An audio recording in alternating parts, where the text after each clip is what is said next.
Morning, everybody. It's All I hear is DJ Travis Kelce. He let us down. Lauren is so hurt. I don't know what the hell's going on. Lauren LaRosa is our guest host. Lord. And let's get in some front page news. So, Lauren, have you been in that gentleman's DM before? Who, Travis Kelce? Oh, you know what? You know who I'm talking about. Lauren, tell the truth. It doesn't matter. There's an invisible factor of the DM. So whatever I did, it never happened. It never happened. Yes or no? Have you been in the DM? It never happened. And now he giving the cop that turned the body cam off. He not even looking the same no more. So I'm good. All right, let's jump into front page news.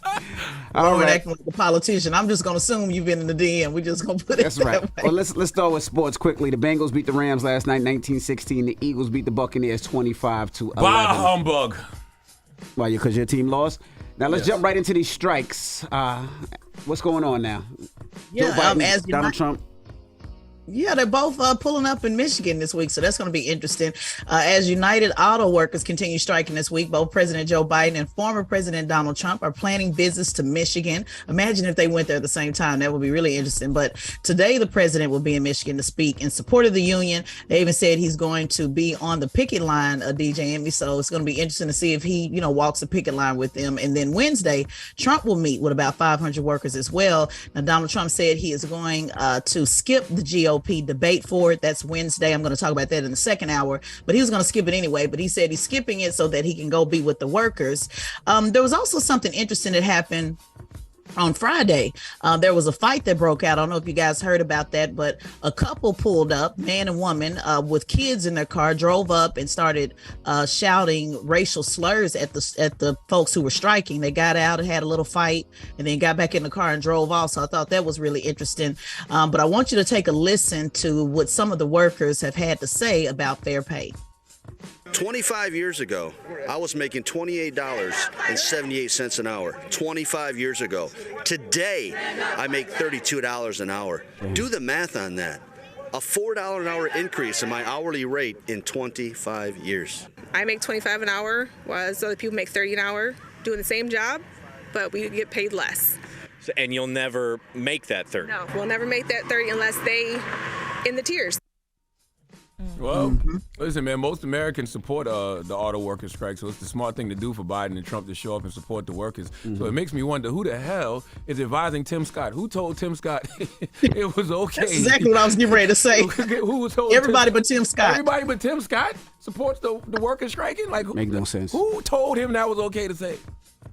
Especially in Iowa, which is a blue collar town. And it's interesting, Charlamagne. I wonder if they're going to bring that up at the debate. I'm looking to see if that's going to be for sure one of the questions. And I see Donald Trump also said that he's not going to be doing debates because he's already leading in the polls. So why would he do it? He been said that. Yeah, right. Yeah, he said that, but he's not doing it because he got them 90 plus charges. So it's a smart thing to not do it because the entire debate will be about that. But remember, Chris Christie said he's going to run up on him from here on out. If he didn't make it to this debate, he'll be following him all around. So we'll see if that's true. We're going to talk about that more in the second hour as well. I also saw Donald Trump say that when he becomes president, he's looking for revenge, which we already knew. Yes, of course. But he said he made it simple and plain yesterday. I'm locking up all my political opponents. People I don't like, I'm locking up for treason. Jesus. Go ahead, Donald Trump. All right. Putting cases on all of them. You bitches. That's right.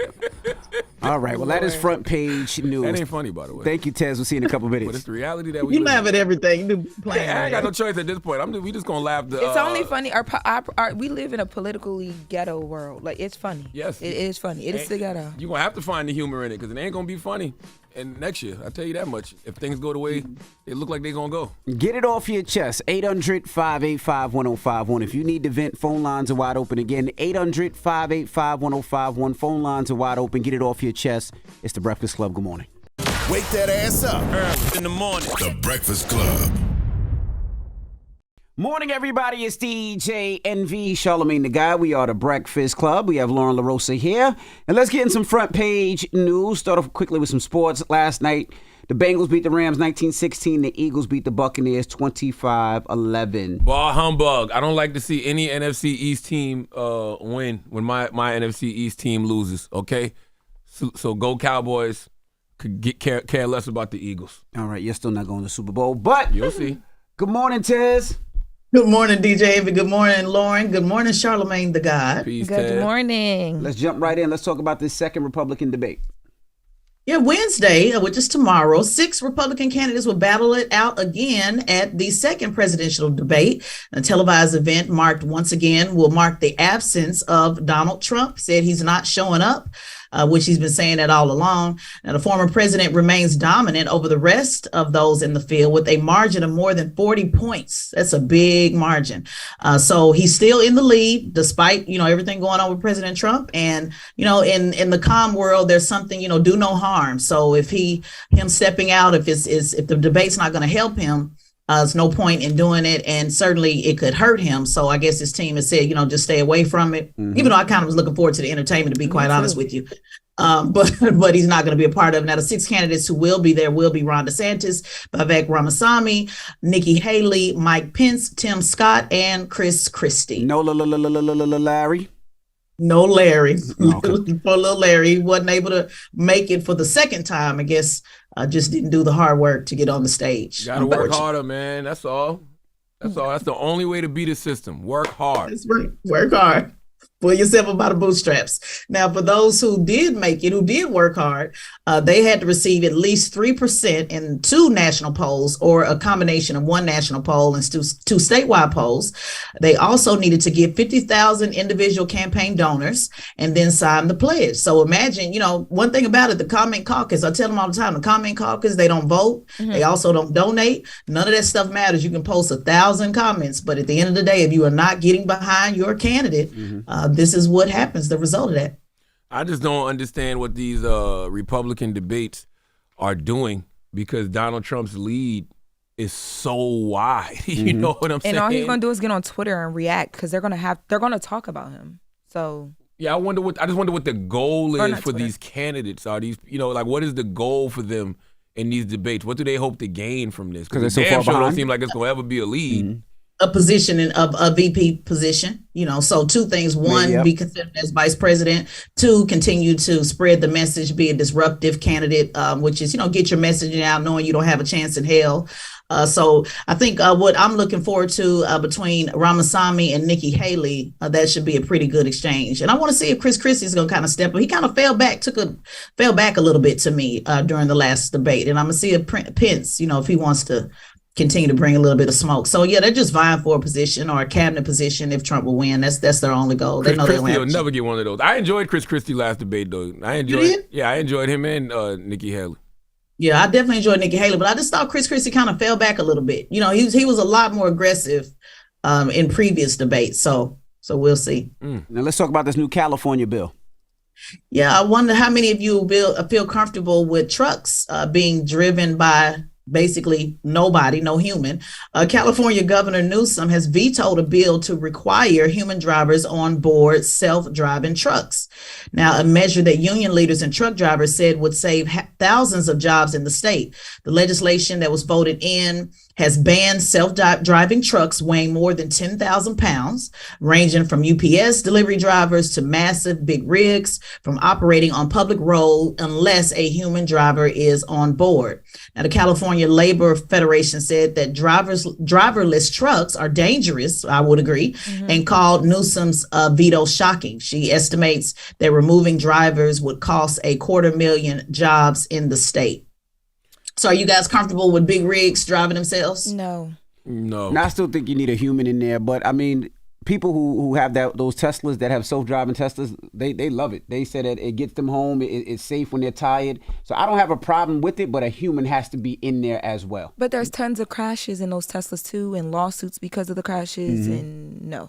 Yeah, I don't think we should leave anything to just the robots. I think there should always be some type of human supervision and control of these trucks. Because, for example, you know what I'm saying, what if a truck that's just got a robot is careening off the road? Correct. You know what I mean? Like, that's what I said, a human has to be in there with it. Yeah, who's going to stop that? Like, if a guy or a woman is driving a truck and they fall asleep for a second and they start careening off the road, at least they can wake up and get back to it. Like, correct. What's going to stop the robot from just running over people? Yeah, that's why I said a human has to be in. And I know in some of the Teslas, you actually have to touch the steering wheel every, I guess, like 2 minutes to make sure that somebody's actually there. How can I get good sleep doing that? This is scary, y'all. How the hell can I get good sleep? Well, people been hacking that all day long, minutes? but it's kind of like, and I know planes don't have as much traffic, but most of the planes are autopilot the whole way, as long as there's a pilot in there as well. There's 2 in there, sometimes 3. And they're there. 3 too. Sometimes 3. I've never seen 3. 3. Never 3 pilots. Is there room in there for 3? Well, probably when they doing training. I don't know. I was a flight attendant. I never heard of 3 pilots in the cockpit before. Your cockpit, I'm sure. I was about to say you was looking at something else. Y'all is insane for no reason. I was actual flight attendant. I never heard of 3 people. I've never heard of 3 in there. I've heard of 2 in like a U.S. Marshal on board sometimes. When 3, I'm looking at it right now. When 3 pilots get in one plane, one of them is the captain who flies the plane. The second is the co-pilot or the first officer. The third pilot is the flight engineer. His job is to check equipment, engines, and mechanical information during the flight. Never heard that, and I was a flight attendant. Y'all don't be paying attention. You know what I was a flight attendant. You know how I be knowing? I had to pay. She said she was a flight attendant. I flew for Delta. She wasn't a good one because clearly she never seen 3 pilots in the cockpit. But the reason I be knowing that is because I be giving the pilots gift cards on long flights. Why? Why not? Oh, that's sweet of you. See? You heard what you just said? No, I'm just wondering, like, what's your? You always have an end game. I'm just wondering what the end game is that these people. We're trusting them with our lives. Yeah, I appreciate that. Like we're getting on a plane and we're flying overseas for hours or flying cross country for hours. Give a pilot a Starbucks card. Do you tip your flight attendants too? No, I've never tipped a flight attendant. They don't what do take you the give money. them? They don't take anything. I tried. Yeah, I've never done that for flight Whoa, attendants. whoa, whoa, That's a good idea though. Whoa. No, I tried before. Usually they said, no, we can't take it, sir. Yep, that's what they supposed to say. Really? I was in and out for 8 months, and I took all my tips. Oh, my goodness. Wow.